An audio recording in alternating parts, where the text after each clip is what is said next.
Lord God, that you keep them covered, you keep them safe. Continue to cover our police and our fire, and continue to guide us on this council. In Jesus' name, amen.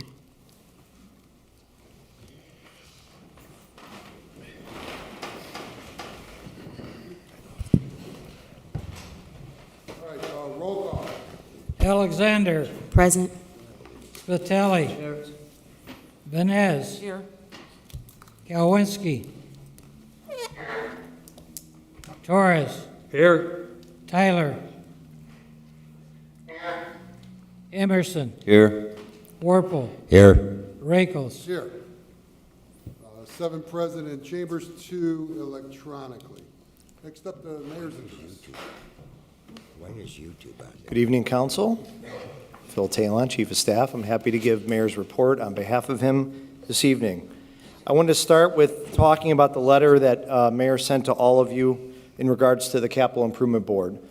Mayor Tom asked Dean Button to put together a report listing the projects that have been done since the inception of the board and the breakdown of the districts where they were performed.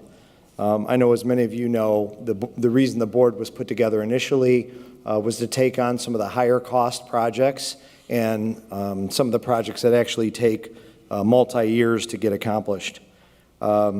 As you saw in the map and list you received, the board has expended over $16 million to date with projects that were done in every district in the city, which we certainly view as an accomplishment. But I also think it's important to note that this has not been a perfect process. I have spoken to many of you about thoughts and changes and things that you'd like to see happen, and I think we need to continuously work towards improvement until the mayor and the council are both 100% satisfied. But at least through this letter, we can definitely say we've accomplished many projects throughout the city that may not have been possible without the creation of the CIB. And Mayor and I, along with our administration, will continue to work with you on making sure we continuously work on the CIB's overall impact and success. So looking forward to that. I believe I talked to the board previously after the Gaming Advisory Commission completed this year's grant process. But just as a recap, we gave out a little over $520,000 this year to not-for-profits that are located in the City of Hammond or that service City of Hammond residents. But after we did a little research, we also realized that through Mayor Tom's administration to date, we have given out over $11 million to the not-for-profits that we just spoke of. So we're very proud of that. We know how important these not-for-profits are and the impact they have on the City of Hammond, and that without this commission, some of them wouldn't be able to function as well as they do. And so I just wanted to bring that up about the larger number that we're aware of. Also wanted to personally thank Council President Rakos, Councilwoman Alexander, and Councilwoman Venez for serving on this year's commission. You may have seen the article in the newspaper a couple days ago in regards to Memorial Park.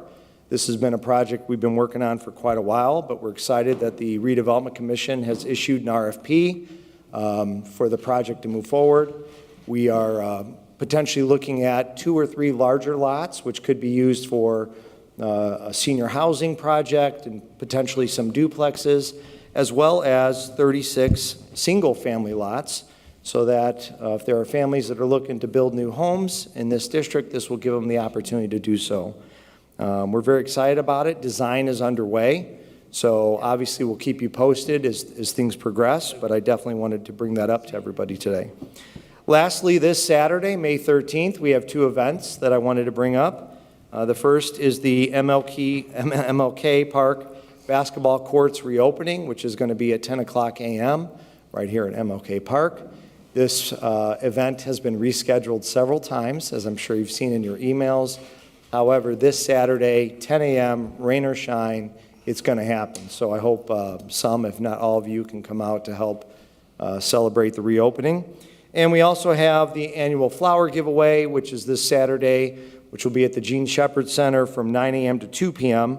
Everybody who wants to come to get their free flowers will need to present some identification. And of course, it only is good until supplies last. So that's my report. I'm happy to answer any questions that you may have. Does anybody have any questions? Anybody have any questions? All right, Thank you. thank you, Phil. Next up, approval of minutes. President, Councilman Spitali. motion to accept the minutes from April 24th, 2023 be placed on file, please. Second. Second by Councilman Emerson. Any discussion? Any discussion? Any discussion? All in favor? Aye. Opposed? Minutes approved. Approval of claims. Mr. President, Councilwoman Vines. I move for approval of claims beginning with claims dated May 1st, 2023, and ending with claims dated May 3rd, 2023, claim number 2635 through claim number 2806 inclusive, for a total of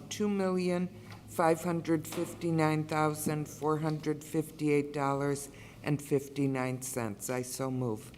Second. Got a motion and a second by Councilman Warple. Any discussion? Any discussion? Any discussion? Roll call. Alexander, Yes. Spitali. Vines, Yes. Gowanski. Torres. Yes. Tyler. Emerson, Yes. Warple, Yes. Rakos. Yes. Claims passes 9-0. Next up, public hearing. Item A, ordinance 23-11, sponsored by Councilwoman Vines. An ordinance creating a new fund, Fund Number 2476, to appropriate funds within the City of Hammond for the Regional Economic Acceleration and Development Initiative, called the READY Grant. Okay, is there anybody who would like to speak on this ordinance in the public hearing for 23-11? Anybody like to speak on 2311? Anybody want to speak on 2311? Okay, public hearing closed. Next up, communications. Does anybody have any communications? Mr. President, Councilwoman Alexander. I would just like to say Happy Teachers Appreciation Week to all the teachers throughout our city. This week until Friday is Teacher Appreciation Week. If you know a teacher, see a teacher, just tell them thank you for the job that they're doing. Thank you. And thank you too, Councilwoman Alexander. Anybody else? Anybody? I do want, HC3 wanted to let everybody know that they had another successful Hessville cleanup. We had a lot of good participation from adults this time and concentrated on areas around bridges, and got a lot of trash out of there, empty lots and bridges around Michigan Avenue and underneath there. So thank you to all that came out. Anybody have any other communications? Any other communications? Communications closed. Committee reports. Mr. President, Capital Improvements Board did not meet on May 1st, but submit the report that Phil gave us. Thank you, Councilman Warple.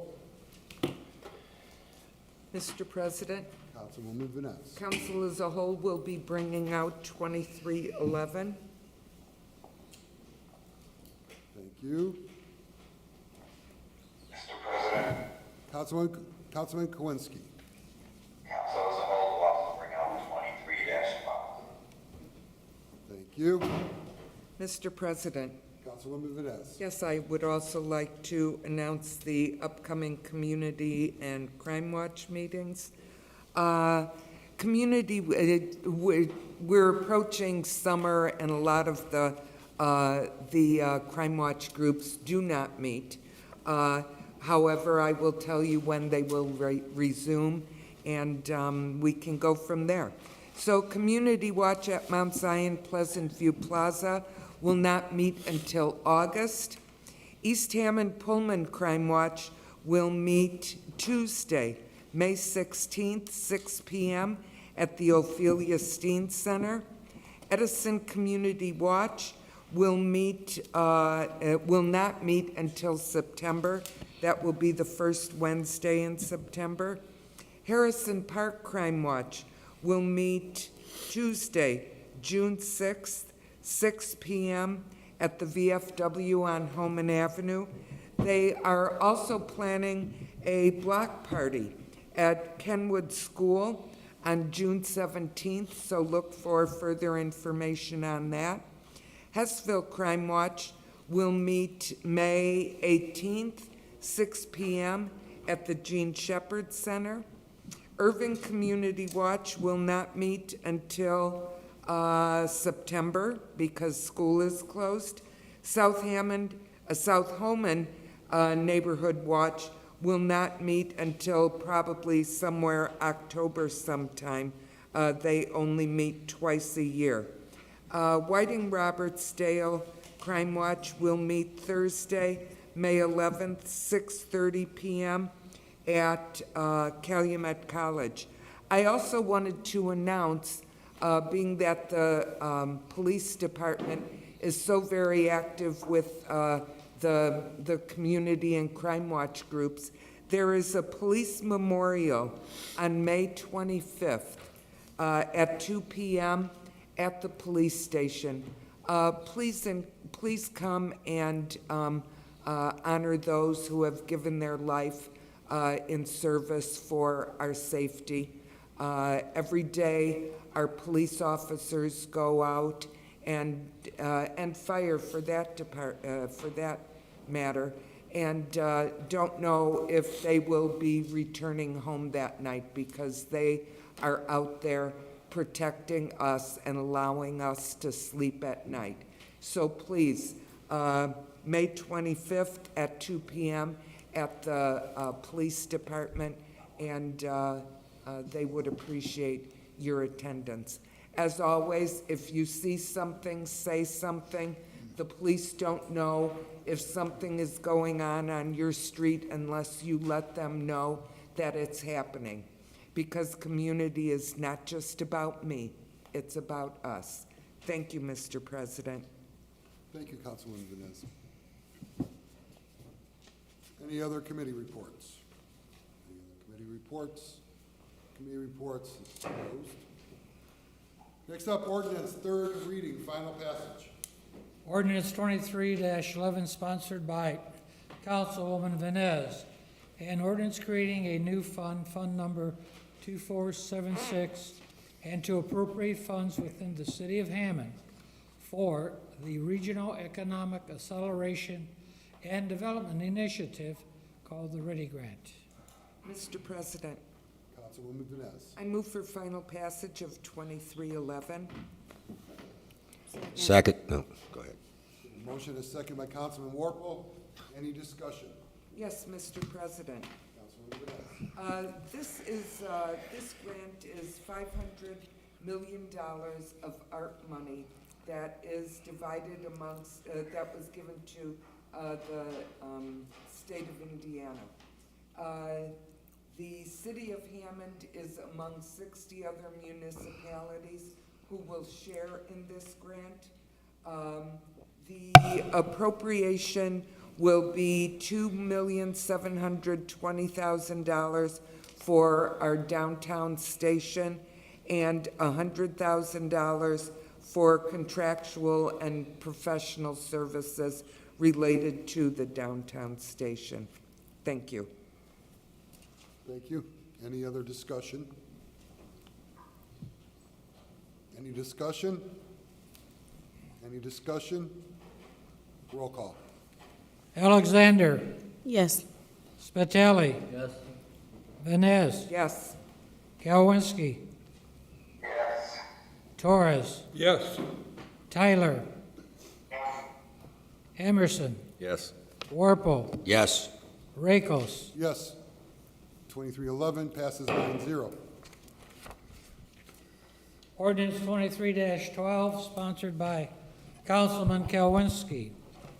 An ordinance reclassifying certain lands in the City of Hammond for zoning purposes, and amending ordinance number 8514, which is an ordinance establishing a zoning plan for the City of Hammond, including the regulations and maps to administer the zoning plan in order to provide for orderly growth and development within the city, all in accordance with the comprehensive land use plan as amended for property commonly known as 2201 Calumet Avenue. Mr. President, Councilman Kowinski. I move for third reading and final passage of 23-12. Second. Been a motion, a second by Councilman Spitali. Any discussion? Mr. President, Councilman Kowinski. this ordinance has to do with rezoning the Clark Athletic Complex from S2 Institutional District to R1 Single Family Residential District in order to allow for construction of approximately 37 single-family homes on that property. Thank you. Any other discussion? Any discussion? Any discussion? Roll call. Alexander, Yes. Spitali, Yes. Vines, Yes. Kalwinski, Yes. Torres, Yes. Tyler, Yes. Emerson, Yes.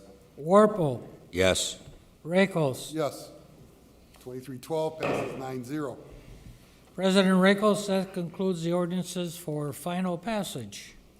Thank you, Clerk Golick. Next up, introduction of ordinances. There are none, and there are no resolutions. New and unfinished business, we have intent to consider that goes away because we've passed 23-11.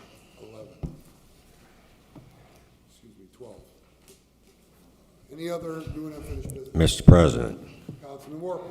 I'd like to make a motion that next meeting on schedule for Monday, May 22nd, be moved to Tuesday, May 23rd, because of the possibility that three of us won't be able to make that meeting. Second. All right, there's been a motion and a second by Councilwoman Vines to move May 22nd meeting to May 23rd, the same time and place. Any discussion? Any discussion? Any discussion? All in favor? Aye. All opposed? Passes 9-0. Any other new and unfinished business? Any other new and unfinished business? Any other new and unfinished business? New and unfinished business is closed. We now have public expression. First up, Ken Rosen.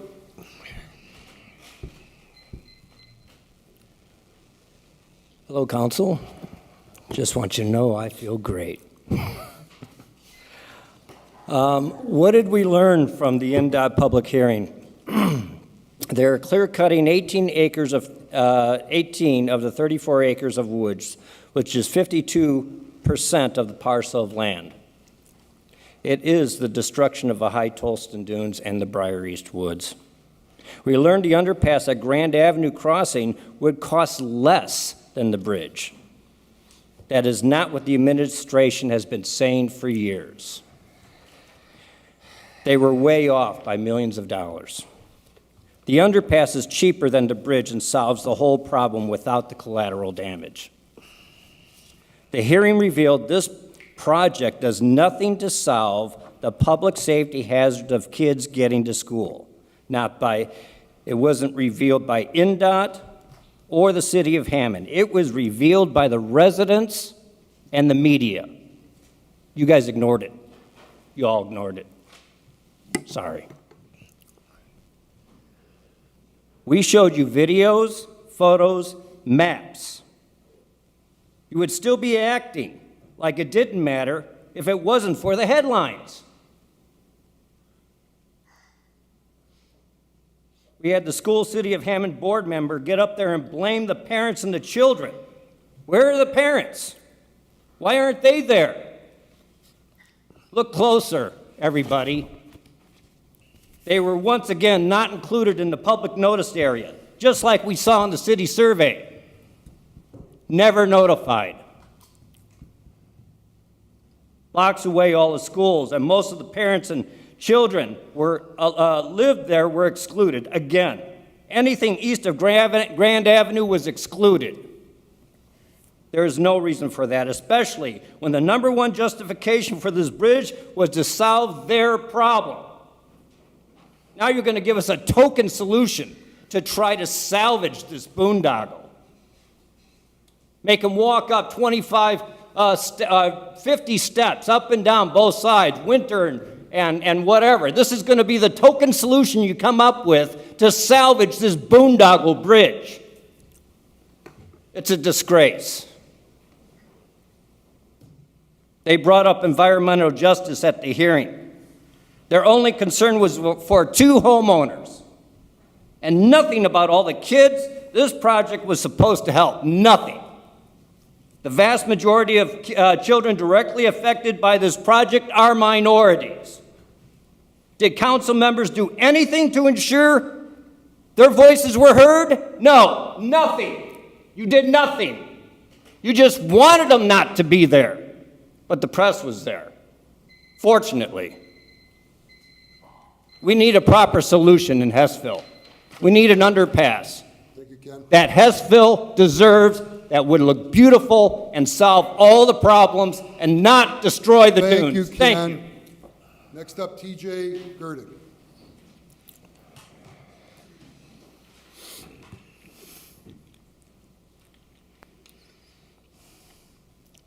How's it going, guys? Since the last council meeting, the people have spoken and consensus is clear. Anyone that attended the NDOT public hearing now knows for certain that Hammond does not want an overpass. Hammond wants public safety, natural recreation areas, and thus Hammond wants an underpass. It was proven to be the only viable solution to all the problems that were presented.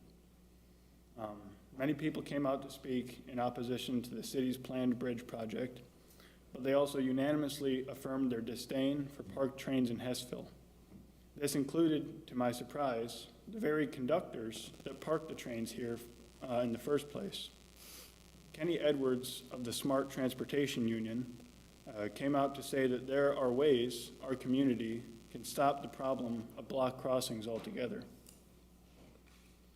And indeed, in light of the media blitz covering Hammond's train woes, the railroads, which were so dismissive of our town, are suddenly setting up meetings with the mayor and offering up pedestrian walkways for free.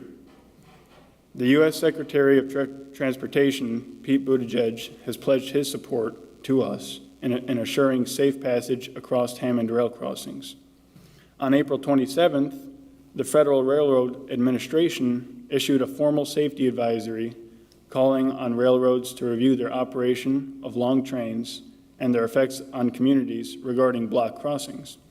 And as we speak, a new bipartisan bill is going through the United States Congress called the Railway Safety Act of 2023 that will place new restrictions on train length. And the railroad is offering concessions. And since the public hearing, there has only been one parked train in Hessville, and it was not even long enough to block any crossings. Like Kenny Edwards from the Rail Workers Union said, there is a way for us to stop blocked crossings. We can be the mayor, the council, and community that solved a decades-old problem in Hammond. We need a community-wide push with the federal government and media's help to rein in the problem of blocked crossings. This is a viable solution now more than ever. But if we don't think so, then the only other option is an underpass and not a bridge. So thank you. TJ. George Stoya. Passes? Okay. Do I have a motion to adjourn? I make a motion to adjourn. Second. Motion and a second. All in favor?